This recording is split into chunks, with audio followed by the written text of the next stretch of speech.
Vas-y. Bonjour, je m'appelle Jean-Pierre Mercier.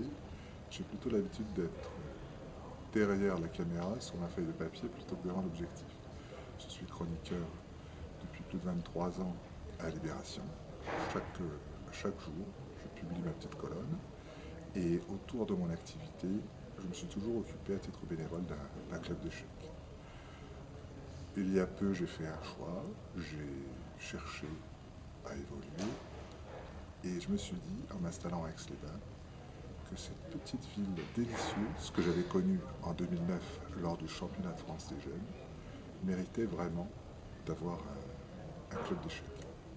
Donc je me suis installé à Aix et finalement ça m'a fait un grand plaisir de repartir à zéro parce que j'avais beaucoup d'expérience en la matière.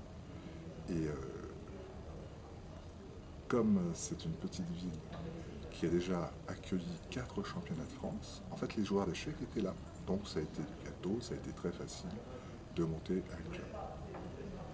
Alors la deuxième chose qui est assez étonnante pour la ville d'Aix-les-Bains, c'est d'avoir au niveau de la place de la mairie 6 échiquiers en dur sur lesquels les gens peuvent jouer. Ce qui a fait une espèce de tradition échiquienne dans cette ville, avec chaque été des gens qui jouent aux échecs à côté d'un bal musette. Et franchement, sans exagérer, la première fois que j'ai vu ça, j'ai cru qu'il tournait un film. Parce que des bals musettes, j'en avais pas vu depuis 25 ans, quelque part en France. Et le fait de jouer aux échecs au milieu d'un bal musette, c'est vraiment formidable. En tout cas, il faut venir le voir.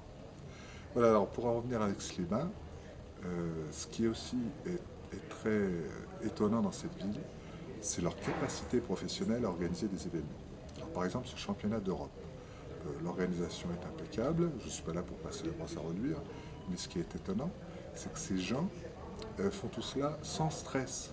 Quand on organise un championnat d'Europe, c'est quand même le coup de bourre, en tout cas pour moi ça le serait. Mais il n'y a aucun stress parce qu'ils font ça toute l'année. Et récemment, il y a eu le championnat de France de Scrabble, 1200 participants. Et ça enchaîne, ce qui fait que les gens travaillent avec le sourire à un très très haut niveau, au niveau du centre des congrès et du casino d'Aix-les-Bains. Voilà, alors par rapport à mon ancienne ville, il y a quand même un petit désagrément, c'est le climat.